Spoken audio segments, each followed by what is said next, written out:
మన ప్రభువును మన రక్షకుడునైన యేసుక్రీస్తు ప్రభువారి పరిశుద్ధమైన నామంలో ఈ ఉదయకాల వాక్య ధ్యానమును వీక్షిస్తున్న విశ్వాసులకు, సంఘమునకు, సేవకులకు, సకల పరిశుద్ధులకు దేవుని కృపయు, దేవుని సమాధానం, ఆయన మందిరంలోని దీవెన మీకును మీ కుటుంబములకు కలుగునుగాక. ఆమేన్. ఉదయకాల వాక్య ధ్యానము యోహాను సువార్త 14వ అధ్యాయము 14వ వచనమును ధ్యానం చేసుకుందాం. నా నామమున మీరు నన్నేమడిగినను నేను చేతును. యేసుక్రీస్తు ప్రభువారు సెలవిచ్చినదేమనగా 13వ వచనములో, మీరు నా నామమును దేన్ని అడుగుదురో తండ్రి కుమారుని యందు మహిమపరచబడుటకై దానిని చేతును. నా నామమును మీరు నన్నేమి అడిగినను నేను చేతును యేసుక్రీస్తు ప్రభువారు సెలవిస్తున్నారు. అందుకై యేసుక్రీస్తు ప్రభు నామములో మనం ప్రార్థన చేయాలి. ఆయన నామముందు విశ్వాసం ఇచ్చిన వారముగా ఆయన నామమును ఒప్పుకొని ఆయన నామమును బట్టి మనం ప్రార్థన చేసినప్పుడు ఆయన మన ప్రభు అని, మన రక్షకుడని, మన విమోచకుడని ఆయన నామం బట్టి మనం ప్రార్థించినప్పుడు తండ్రి మన మనవి, విన్నపము, విజ్ఞాపన, మనం పెట్టిన మొర, మన ప్రార్థన ఆలకించి యేసుక్రీస్తు ప్రభు నామములో మనకు సమస్తమును అనుగ్రహించి దేవుడై ఉన్నాడని, ఆ నామము మహోన్నతమైన నామము, పరిశుద్ధమైన నామము అని, అన్ని నామముల కంటే పైనామం అని దేవుని వాక్యంలో రాయబడి ఉంది.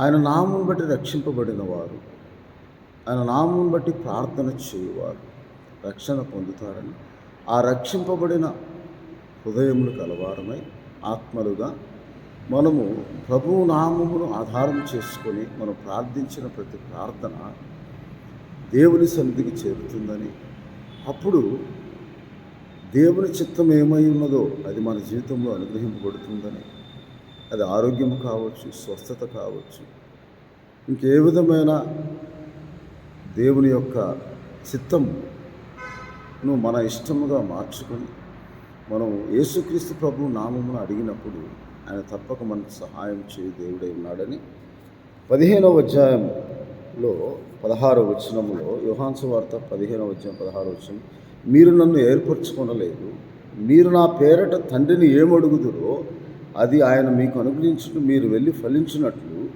మీ ఫలము నిలిచి ఉండుటకు నేను మిమ్ములను ఏర్పరచుకొని నియమించితిని అని ఆయన మనల్ని నియమించి ఏర్పరచుకున్నాడు. ఆయన నామం అడిగి ప్రార్థన చేయటం ఎందుకనగా యేసుక్రీస్తు ప్రభు నామము బట్టి మనము చేయు ప్రతి ప్రార్థన. అందుకే మొదటి యోహాను పత్రికలో కూడా అపోస్తలుడైన యోహాను గారు ఇలాగ రాస్తూ, మొదటి యోహాను పత్రిక 3వ అధ్యాయము 22వ వచనములో, మరియు మనం ఆయన ఆజ్ఞలను గైకొనుచు ఆయన దృష్టికి ఇష్టమైనవి చేయుచున్నాము గనుక మనమేమి అడిగినను అది ఆయన వలన మనకు దొరుకును. ఆయన ఆజ్ఞ ఏమనగా ఆయన కుమారుడైన యేసుక్రీస్తు నామమును నమ్ముకొని ఆయన మనకిచ్చిన ఆజ్ఞ ప్రకారము ఒకరినొకరు ప్రేమింపవలనది అని దేవుని వాక్యంలో రాయబడి ఉన్నది. ఆయన కుమారుడైన యేసుక్రీస్తు ప్రభు నామమును మనం ఒప్పుకొని, అనగా ఒప్పుకొనుటలో మొట్టమొదటిగా మన పాపములు ఆయన నామంలో క్షమింపబడినట్లు మనం ఒప్పుకోవాలి. ఆయన నామమునే పాప క్షమాపణ కలుగుతూ ఉందని అపోస్తల కార్యము 10వ అధ్యాయంలో ఇలాగూ పేతురు కొర్నేలి కుటుంబముతో మాట్లాడుతూ యేసుక్రీస్తు ప్రభువుని గురించిన సాక్ష్యం ఇస్తూ ఇలాగూ ప్రార్థన చేస్తూ ఇలాగూ సువార్త ప్రకటిస్తూ ఉన్నాడు. 10వ అధ్యాయం 43వ వచనంలో, ఆయన యందు విశ్వాసం ఉంచువాడెవడో ఆయన నామము మూలముగా పాపక్షమాపణ పొందునని ప్రవక్తలందరూ ఆయన గురించి సాక్ష్యం ఇస్తారు. ఆయన నామం మూలముగానే మనకు క్షమాపణ అనుగ్రహింపబడుతూ ఉంది. ఆయన నామము మూలముగానే, ఆయన నామమును బట్టి మనకు స్వస్థత కలుగుతూ ఉందని కూడా అపోస్తల కార్యంలో ఇలాగ దేవుని వాక్యంలో 3వ అధ్యాయంలో ప్రభు అయిన యేసుక్రీస్తు నామమందున విశ్వాసం మూలముగా 16వ వచనంలో ఆయన నామమందలి విశ్వాసం మూలముగా ఆయన నామమే మీరు చూచి ఎరిగి ఉన్న వీనిని బలపరచును. ఆయన వల్ల కలిగిన విశ్వాసమే మీ అందరి ఎదుట వీనికి పూర్ణ స్వస్థత కలుగజేసెను అని దేవుని వాక్యంలో రాయబడి. ఆయన నామం వలనే మనకు సమస్తములు అనుగ్రహింపబడతాయి. ఆయన నామం వలన, ఆయన నామము ద్వారా మనం ఆయన నామమును ఒప్పుకొని మనం ఏమి అడిగినను అందులో ఆరోగ్యము, క్షేమము, స్వస్థత, కాపుదల, సంరక్షణ, ఆత్మీయ ఆశీర్వాదం అనబడిన ఆత్మరక్షణ, పాపక్షమాపణ కూడా అనుగ్రహింపబడుతుందని, మనిషి కుమారుడు భూమి మీద పాపను క్షమించుగా అధికారం గలవాడే వచ్చి ఉన్నాడని మనం ఆయన నామమును ఒప్పుకొని ఆ ఒప్పుకోల్లో పాపక్షమాపణ ఆయన ఎదుట మన పాపం ఒప్పుకొని ఎడల ఆయన నమ్మదగిన వాడు నీతిమంతుడు కనుక సకల దుర్నీతి నుండి, సమస్త కల్మషం నుండి, మన ఆత్మకు శరీరముకు కలిగిన కల్మషం నుండి మనలను పరిశుద్ధులుగా, పవిత్రులుగా చేయు ఆయన నామము మహిమగల నామము, పరిశుద్ధమైన నామం. ఆయన నామమును ఒప్పుకొని యేసుక్రీస్తు ప్రభు అని మన హృదయమందు విశ్వసించి మనము ప్రార్థించినప్పుడు రోమాపత్రిక 10వ అధ్యాయంలో అపోస్తలుడైన పౌలు గారు ఆయన నామమును ఒప్పుకొనుట గూర్చిన నిర్వచనం అక్కడ రాసి 10వ అధ్యాయములో ఇలాగూ 9వ వచనం, అదేమనగా యేసు ప్రభువని నీ నోటితో ఒప్పుకొని దేవుడు మృతుల్లో నుండి ఆయన లేపనని హృదయమందు విశ్వసించిన ఎడల నీవు రక్షింపబడదు. ఏలయనగా నీతి కలుగునట్లు మనుషులు హృదయంలో విశ్వసించను, రక్షణ కలుగునట్లు నోటితో ఒప్పుకొనును. అందువలన 13వ వచనం, ఎందుకనగా ప్రభువు నామం బట్టి ప్రార్థన చేయువాడెవడో వాడి రక్షణ.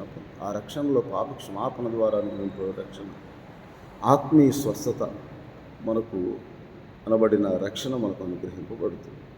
ఆయన నామమును ఒప్పుకొని యేసుక్రీస్తు ప్రభు నామమున మనం ఏది అడిగినను తండ్రి వల్ల మనం పొందుకుంటామని దేవుని వాక్యంలో రాయాలి. అదే దేవుని రాజ్యమును, నీతిని మొదట వెతుకుట, అప్పుడు మీకు ఈ లోకంలో అవసరమైనవన్నీ దేవుడు అనుగ్రహిస్తాడని, అది యేసుక్రీస్తు ప్రభు నామమునే మనకు అనుగ్రహింపబడుతూ ఉందని, ఆయన నామం వల్లనే మనకు స్వస్థత కలుగుతూ ఉందని, ఆయన నామం వల్లనే పాప క్షమాపణ కలుగుతుంది. ఆయన నామము రక్షణార్థమైనది, ఆయన నామము విమోచనార్థమైనది, ఆయన నామము కీర్తింపదగినది, పూజింపదగినది, ఆయన నామము ఘనపరచబడినది. ఆయన నామమును మనం ఘనపరిచినప్పుడు, ఆయన నామమును ఒప్పుకొని ఆయన నామమును ప్రార్థన చేసినప్పుడు మనం ఏమి అడిగినను అది ఆయన వల్ల దొరుకుతుందని దేవుడి వాక్యంలో రాయబడి. అందుకే అపోస్తలుడైన పౌలు ఫిలిప్పీలకు రాసిన పత్రిక 4వ అధ్యాయము 19వ వచనము, కాగా దేవుడు తన ఐశ్వర్యం చొప్పున క్రీస్తు యేసునందు మహిమలో మీ ప్రతి అవసరము తీరుస్తాడు. ఎప్పుడు మనం ఆయన నామమును ఒప్పుకొని ఆయన నామం ముందు విశ్వాసం ఉంచి ఆ నామం బట్టి మా ప్రభువును, మా రక్షకుడైన యేసుక్రీస్తు ప్రభువు ద్వారా మేము ప్రార్థన చేయించున్నామని దేవుని వాక్యంలో రాయబడి ఉన్నది. అలాగూ అటువంటి గొప్ప నామము, అన్ని నామముల కంటే పైనామమైన యేసుక్రీస్తు ప్రభు నామములో మనం ప్రార్థన చేయాలని ప్రభు అయిన, అందుకే ఎఫెసీ పత్రిక 5వ అధ్యాయములో ఇలాగూ దేవుని వాక్యంలో 20వ వచనంలో, మన ప్రభు అయిన యేసుక్రీస్తు పేరట సమస్తమును గూర్చి తండ్రి అయిన దేవునికి ఎల్లప్పుడూ కృతజ్ఞతాస్తుతులు చెల్లించుడి అని దేవుని వాక్యంలో రాయబడి ఉన్నది. అందువలన ఆయన నామమందు విశ్వాసం ఉంచిన వారు మనమందరము ప్రార్థన విజ్ఞాపన చేయుటకు స్వస్థ బుద్ధి గలవారుమై, నిభ్రమైన బుద్ధి గలవారుమై మనం ప్రార్థన చేయుటకు మెలకువగా ఉండాలని, బలవంతులై ఉండాలని దేవుని వాక్యంలో రాయబడి ఉన్నది. ఆయన నామము బట్టి మనం ఏది అడిగినను సమస్తమును మనకు అనుగ్రహించి దేవుడు మనకున్నాడని మనము అలాగే ప్రార్థించుటకు గలతీ పత్రిక 4వ అధ్యాయం 6వ వచనంలో, మరియు మీరు కుమారులై ఉన్నందున నాయనా తండ్రి అని మొర్రపెట్టు కుమారుని ఆత్మ దేవుడు మన హృదయంలో పంపి. ఎప్పుడైతే మనం ఆయన నామమును ఒప్పుకుంటామో, మన పాపము క్షమించడం, మన పాపమును ఒప్పుకుంటామో, ఆయన నామం బట్టి ప్రార్థన చేస్తామో, అప్పుడు పరిశుద్ధాత్మ దేవుడు అనగా తండ్రి యేసుక్రీస్తు ప్రభు నామములో పంపబడిన, తండ్రి చే పంపబడిన పరిశుద్ధాత్మ మన క్రీస్తు ఆత్మగా మన హృదయంలోకి వచ్చి, నాయన తండ్రి అబ్బాను మొరపెట్టు క్రీస్తు ఆత్మను హృదయంలోకి పంపినాడు. కాబట్టి మనమందరము యేసుక్రీస్తు ప్రభు నామముందు విశ్వాసం ఉంచి ఆయన నామముందు నమ్ముకొని ఆయన ఆజ్ఞ ప్రకారం మనం జీవిస్తూ, ఆయన వాక్యానుసారంగా జీవిస్తూ, మనము ఆ వాక్యమును ఆధారం చేసుకొని ప్రభు అయిన యేసుక్రీస్తు యొక్క కృపను బట్టి మనము